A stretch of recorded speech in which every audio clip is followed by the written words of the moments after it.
एक लहर चल रही है पूरे भारतवर्ष में, बीजेपी, बीजेपी, कांग्रेस वाली।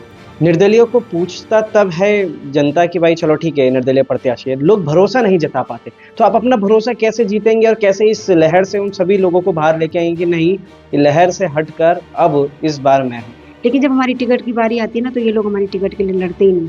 ये उन कार्यकर्ताओं को ढूँढते हैं जिन्होंने कुछ करा ही नहीं होता है, या जिन्होंने बस्ता कुछ उठाया ही नहीं होता, झंडे की खाली फ़ोटो खींच दी और उनको टिकट मिल जाते हैं। कि अब अगर एजुकेशन की बात करते हैं आपकी, तो क्या एजुकेशन है आपकी कि क्यों चुने? आपको निर्मला उनियाल को क्यों चुना जाए? इसलिए चुना जाए कि 2008 से लेके 2013 में वो जिला पंचायत सदस्य रह चुकी हैं, उन्होंने वहाँ काम किया है। क्या 13-14 साल पहले की निर्मला उनियाल याद होगी लोगों को? पानी का बिल आपने बहुत अच्छा मुद्दा बनाया कि मतलब ये काम हो सकता है, सड़क एक अच्छा काम हो सकता है, मगर युवाओं के लिए रोजगार, मातृ शक्ति के लिए रोजगार, इन सब चीजों पे बात कोई प्रायोरिटाइज नहीं कर रहा है, इनको क्यों? नहीं, चुनावी रंग और चुनावी ढंग आपको लगातार ऋषिकेश से जताते हुए और बताते हुए हम आ रहे हैं। कई खबरें आपने हमारे इस चैनल में देखी होंगी कि किस तरीके से निकाय चुनाव में अगर निगम की बात करें तो कौन सा प्रत्याशी सभी के दिलों में छा रहा है, और किस तरीके से पालिका की अगर बात करते हैं तो पालिका का कौन सा ऐसा प्रत्याशी है जो आप सभी के दिलों में छा रहा है। तो ऐसे ही भ्रमण के दौरान पालिका की तरफ गए तो हमने सोचा क्यों ना ढूंढे और विचार करें, कुछ ऐसे कैंडिडेट्स के बारे में बात करें जो कि पहले तो पार्टी में थे और अब निर्दलीय प्रत्याशी के रूप में बाहर आते हुए पब्लिक के सामने अपने इस चुनाव को लड़ने का साहस जता रही हैं। मेरे सामने इस वक्त निर्मला उनियाल जी मौजूद हैं, जो कि निर्दलीय प्रत्याशी नगर पालिका मुनि की रेती से दावेदारी करती हुई नजर आ रही हैं। साथ में आपको बहुत बहुत बधाई हो मैम, आपका चुनाव चिन्ह आवंटन हुआ है केतली का, और आज आपने इनॉग्रेशन भी करवाया अपने ऑफिस का।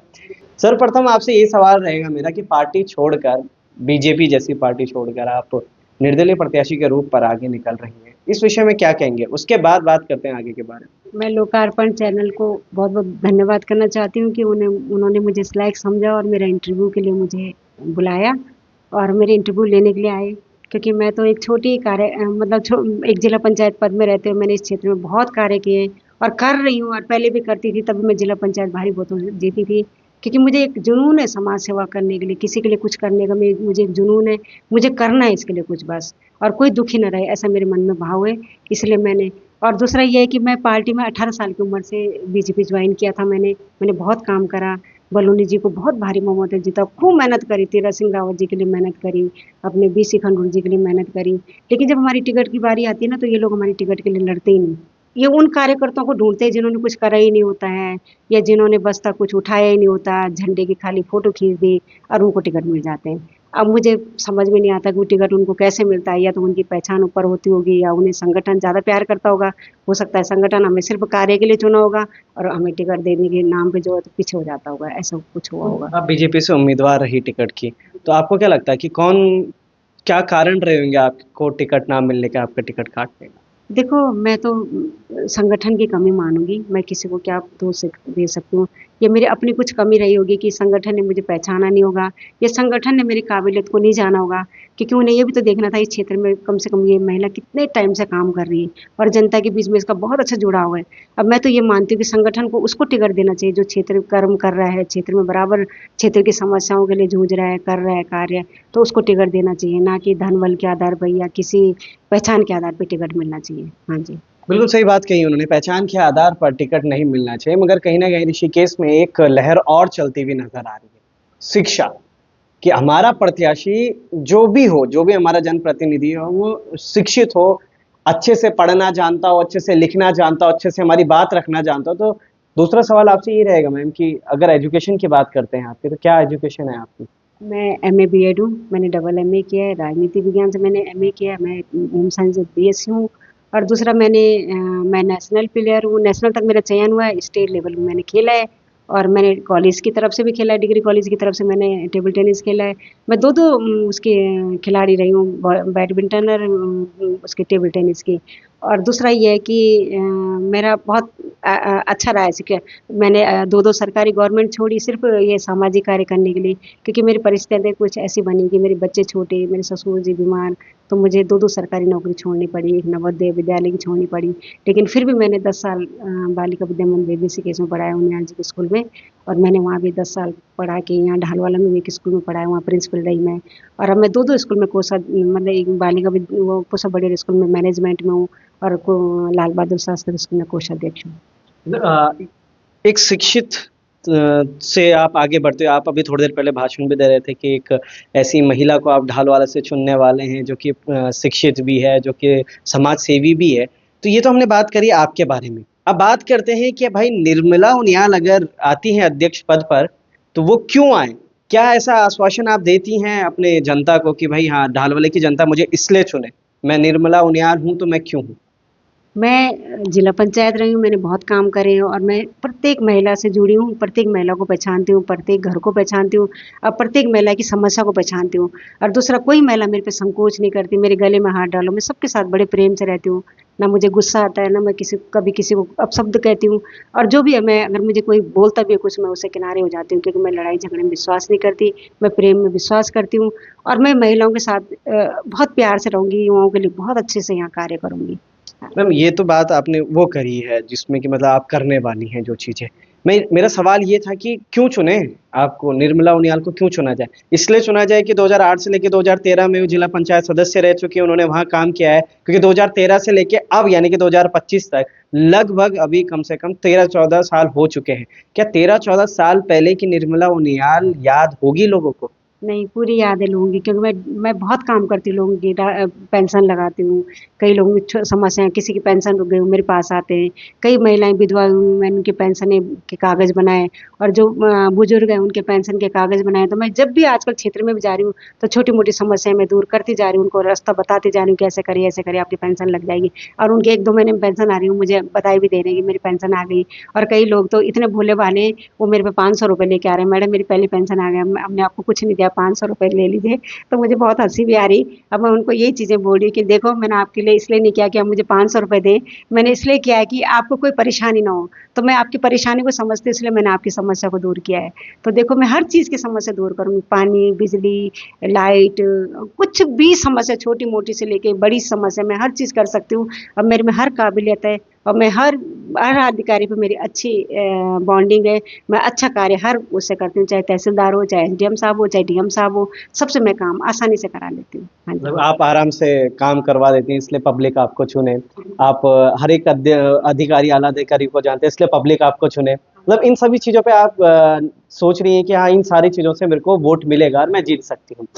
मैम एक निर्दलीय प्रत्याशी के लिए चुनाव लड़ना ऐसा हो जाता है कि किसी भारी भरकम चीज़ को अकेले खींचना। कैसे करेंगी आप इस सबसे टैकल के किस तरीके से जीतेंगी? क्योंकि दल, बल तमाम चीज़ें चाहिए होती हैं इसमें।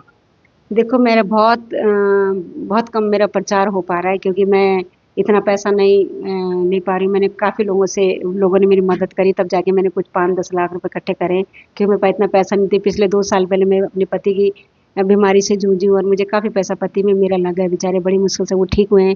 लेकिन मेरे को करना था कुछ, मेरे पति ने बोला तेरी इच्छा है, मेरी तो कोई इच्छा नहीं है, तू चुनाव लड़े।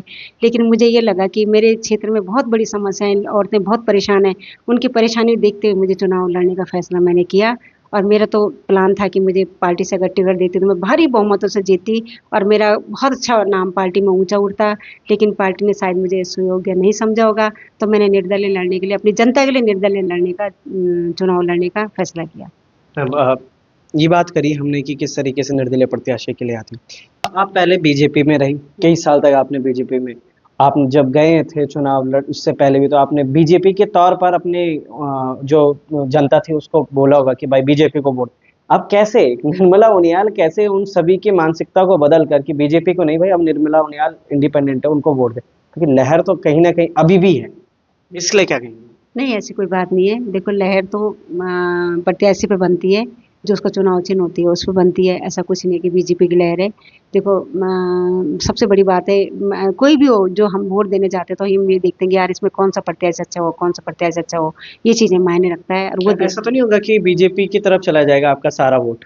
कि नहीं नहीं भाई हमें तो बीजेपी के लिए बोला गया था इसलिए हम बीजेपी को। नहीं नहीं, ऐसा कुछ नहीं है। देखो, मैं पुरानी बीजेपी की एक सदस्य रही हूँ, अब पुरानी मेरा बीजेपी मेरा घर रहा है, और मुझे प्रेम भी बीजेपी पार्टी से रहा है सदैव।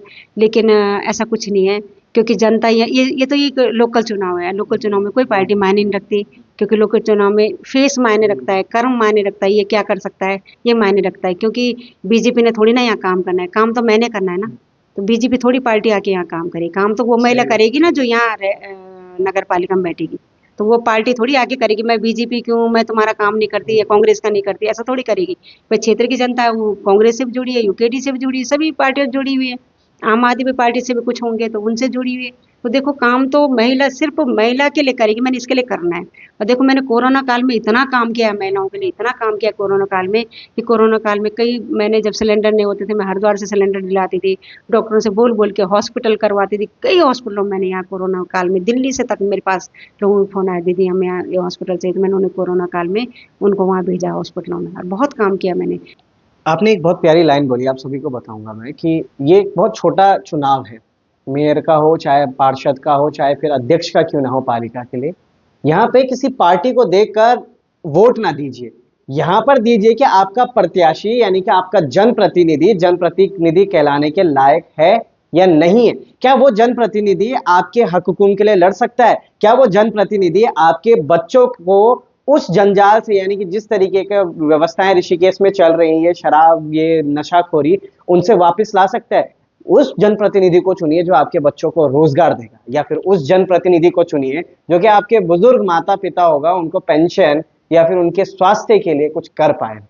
यहाँ पे बीजेपी या कांग्रेस या फिर किसी अन्य पार्टी को देखकर हटकर किसी प्रत्याशी को चुनने का प्रयास कीजिएगा।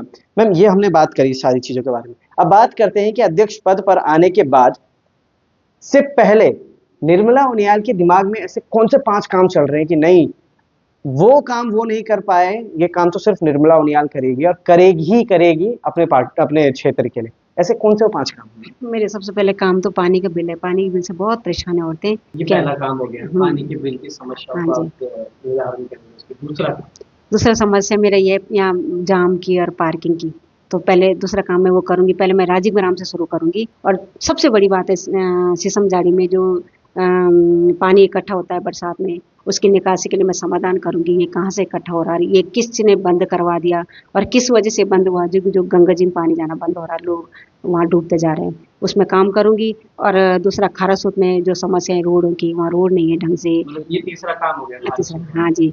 और दूसरा चौथा काम मेरा ये कि जो 10 नंबर वार्ड में वहाँ जो सीवर का वो हो रहा है, सीवर की बहुत दिक्कत है, वहाँ सीवर खुला पे है, उसमें पाइप द्वारा मैं थोड़ा दूर निकासी करूँगी। और कोशिश करूँगी हमारा ही क्षेत्र उससे जुड़े और क्षेत्र उससे सीवर से न जुड़े, ताकि यहाँ जो कैपेसिटी है वो कम रहे और परेशानी ना हो। और हाँ जी। और पांचवा मेरा ये है कि टोटल ढालवाला क्षेत्र में जितना मेरे एरिया बच गया, आनंद विहार में पहले शुरुआत करूंगी, वहाँ थोड़ा सा एरिया उसमें सीवर का काम सबसे पहले वहाँ शुरू करूंगी। अब आपने सारी बातें करी, कई काम ऐसे हैं जो मतलब 5 ही नहीं, मुझे लगता है नगर पालिका में बहुत सारे काम ऐसे हैं जिसको होने काफी सारी चीजें, मतलब मैं प्राथमिकता पूछना चाह रहा था मैं कि प्राथमिकता क्या रहेगी। कुछ समय पहले एक और प्रत्याशी का मैंने इंटरव्यू लिया था, उसमें उनसे पूछा था तो उन्होंने बोला था कि ऐसा कोई काम नहीं है अभी पालिका में करने लायक, क्योंकि सारे काम हो चुके हैं। यहाँ पे पार्किंग की समस्या थी वो भी पूरी हो चुकी है, कूड़ा यहाँ पे पूरा हो चुका है, यहाँ पे लाइट की समस्याएं थी वो भी बल पूरी हो चुकी है। तो जब ढालवाला के अंदर ही अभी मैंने रखी, जब ढालवाला की करी थी, तो नालियों देखता हूं मैं तो कुछ नाली तो सीधी बिल्कुल बनी हुई है, ढकी हुई है, और कुछ नाली अभी भी ओपन है, जहां पर मतलब अगर गिरे कोई व्यक्ति रात में बाय चांस अगर गाड़ी फिसलती है और वहां अंदर गिर जाता है तो उसको भारी मात्रा में चोट लग सकती है। तो उन चीजों पे बात नहीं हुई अभी तक। उन चीजों पे बात नहीं हुई जो कि लाइटों की मैं बात कर रहा था अभी, कि कहीं पे लाइट है तो लाइट वो जल नहीं रही है, तो कुछ जल रही है, कुछ ठीक नहीं है, उन पे बात नहीं हुई अभी तक। तीसरा कूड़े का, कि नगर पालिका में जो भी गंदगी होती है उसका निकाल होता है। मैंने अभी रिलायंस पेट्रोल पंप के आगे देखा तो वहां पे ढेर लगा हुआ था कीचड़ का, बहुत ज्यादा अच्छे से, उस विषय में अभी तक बात नहीं हुई। हालांकि ये चीजें मुझे पता है कि आगे भी आने वाली कई चीजों पे होंगी, मगर मैम इन चीजों पे बात क्यों नहीं हो रही है? ये सारी चीजें तो एक पद्धति चलती हुई आ रही है। पानी का बिल आपने एक बहुत अच्छा मुद्दा बनाया कि मतलब ये काम हो सकता है, सड़क एक अच्छा काम हो सकता है, मगर युवाओं के लिए रोजगार, मातृ शक्ति के लिए रोजगार रोजगार इन सब चीजों पे बात कोई प्रायोरिटाइज नहीं कर रहा है, इनको क्यों? नहीं, असल में उनको कुछ आता ही नहीं है, जो आता हो तो तभी तो कुछ करते ना, जब उन्होंने कभी कुछ किया होता तब वो बोलते ना। उन्होंने कभी कुछ काम करे ही नहीं है, वो तो नए-नए बन रहे हैं, तो उनको पता नहीं है कि क्या चीज़ें होती हैं। अब मुझे तो पता है कि क्या परेशानी हमारी, मतलब हमारी जेन्युइन परेशानी क्या है और हमारी मुख्य परेशानियाँ क्या हैं। तो पहले तो हम कोशिश करें, एक ऐसा प्लान बनाएँगे कि मुख्य-मुख्य समस्याएँ पहले कौन है, पैसा पहले किस पे लगाया जाए। तो पहले हम मुख्य समस्याओं पे पैसा लगाएँगे। जैसे मैंने सबसे पहले देखा आनंद विहार में, काफ़ी औरतें वहाँ नाराज़ हैं कि भई मैं हम वोट नहीं देंगे। जैसे गंगोत्री विहार में मैंने अभी वहाँ पैसा बद्री प्रसाद बर्जी से वो रोड का किसी तरह से वो पास करवाई थी। तो अब वहाँ जल्दी से वो रोड नहीं बनी, तो वहाँ परेशानी है। तो मैं वो अपने गंगोत्री विहार जो इलाका है ढालवाला का, उसका काम पहले शुरू करूँगी, क्योंकि वो मोहल्ला भी बहुत परेशान है निकासी से ना। वो ऐसे-ऐसे काम मैं करूँगी। तो देखो कई चीज़ें, कूड़े का निस्तारण है, तो मैंने सफाई कर्मचारी 6 लगाए, अभी नगर पालिका में बहुत सारे लगे हैं। तो उनके लिए मैं ऐसा समाधान करूँगी, कूड़ा जो वेस्टिंग है हमारा, वो कहीं न कहीं ऐसी जगह पे वो जहाँ हम लोगों तक वो गंदगी ना पहुँच पाए। कई जो रोडें हैं, कई नाले ऐसे कि नाले खुले हैं, उसमें कीचड़ जमा हुआ, वो सफाई नहीं हो रही, तो मैं उसका समाधान पहले करूँगी। जैसे हमारे यहाँ ये आरएमआई के आगे बहुत वो है। और इससे पहले मैं आपको एक बात बता दूँ, मैं जिला पंचायत से मैंने एक बहुत बड़ा काम किया था। बोगड़ा मार्ग में एक पानी निकासी नहीं हो पाती थी। बोगड़ा मार्ग में सारी पानी भर जाता था और उसके जो है सारी दुकानों में पानी घुसता था। तो मैंने जिला प्लान से वो पैसा लाया था, 10-15 लाख जो भी आए थे मेरे जिला प्लान से। मैंने वो जिला प्लान से वो नाला बाहर चंद्रभागा निकासी कराई थी। तो वो बोगड़ा मार्ग हो गया और थलवार मार्केट हो गया, पूरा वो निकासी बाहर करी थी मैंने। तो उसमें काफ़ी दुकान वालों का बहुत नुकसान हुआ था, उसमें लाखों-लाखों रुपए का नुकसान हुआ था। और अभी हमारे आरटीओ की भी समस्या है, यहाँ भी निकासी नहीं है सही, बरसात में पानी घुस जाता है। तो मैं इसकी नालियों का भी सबसे पहले समाधान करूँगी। हाँ। बात करी हमने निर्मला उनियाल जी से, जिन्होंने कई अपने काम भी रखे, उन्होंने आगे की बात भी रखी कि वो क्या करने वाली हैं। नशे के बारे में भी मैं आपसे ज़रूर बात करूँगा मैम, पर इस उसमें नहीं, वो एक पर्टिकुलर एक सेशन ज़रूर आप सभी के बीच लेके आऊँगा, क्योंकि ऋषिकेश जो कि नशे की गिरफ्त में जाता हुआ हमारा युवा आगे बढ़ रहा है, उसको रोकने का क्या प्रयास रहता है हमारे जनप्रतिनिधियों का? क्योंकि कई जनप्रतिनिधियों से मैंने बात करी, तो वो जो सवाल मैंने किया था, उस सवाल का संतुष्ट एक जवाब जो चाहिए वो नहीं मिल पाया। अगर चलिए एक एक छोटे से अगर उसमें बोला जाए, नशे से कैसे आप युवाओं को सही, मैं युवा सिर्फ लड़के ही नहीं बोल रहा हूँ, यहाँ तक कि मैंने कई बार अपनी बहनों को भी माताओं को भी देखा है इस चीज को करते हुए। आप जानती भी हैं ढालवाले में क्या चल रहा है, या फिर ढालवाले क्या मुनि की रेती पूरे क्षेत्र में कहाँ कहाँ बिकता है, किस तरीके से होता है। उनके लिए क्या स्टेप होने वाला है आपका, एक अगर मैं पूछूं? देखो मैं अभी बैठ के काउंसलिंग करूँगी, जिनके परिवार इससे प्रभावित हैं उनसे बात करूँगी, उनकी क्या प्रॉब्लम है, वो क्यों इस वजह से परेशान है और उनके बच्चे क्यों परेशान है। फिर मैं बच्चों की अलग से काउंसलिंग करूँगी, उनको क्या प्रॉब्लम है अपने पेरेंट्स से, या किस वजह से वो पढ़ाई नहीं करना चाहते, या उनको कोई रोजगार की वजह से परेशान है, या घर में कोई माँ बाप का प्यार नहीं मिल रहा। इन चीज़ों को मैं जब उनसे करूँगी, तो तब जब उनकी बातें खुल के आएंगी, तब उसमें मैं काम करूँगी। और मैं पुलिस डिपार्टमेंट से फिर मीटिंग करूँगी अपने, कि भाई इन बच्चों के लिए क्या समाधान निकाला जाए, इनको कैसा सुधारा जाए, उसके मैं कुछ ना कुछ ऐसा वो करूँगी, ऐसा मेरा प्लान है। ऐसा इनका प्लान है, क्या कुछ होता है? मुनि की रेती की जो जनता है किस तरीके से अपने जनप्रतिनिधि को देखती है? क्या सच में निर्मला उनियाल जी अध्यक्ष पद पर विराजमान होंगी उस सीट पर? किस तरीके का काम होने वाला है, कहाँ कुछ सारी चीजें होने वाली है, क्योंकि ये 15 दिन का महाउत्सव है। इस 15 दिन के महाउत्सव में किस तरीके से ये हर एक योद्धा अपनी भूमिका निभाता हुआ सामने आ रहा है, उस पर हम आप अपनी आंखें बनाए रखेंगे और आपको दिखाने का जरूर प्रयास करेंगे कि क्या कुछ आप करने वाली हैं। अपने वादों पर खरे उतरने वाले जनप्रतिनिधि हमने देखे हैं, और क्या सच में निर्मला उनियाल जी उस सूची में दर्ज हो पाएंगी? बने रहिएगा लोकार्पण के साथ। क्या कुछ होता है। जय हिंद, जय भारत, जय उत्तराखंड।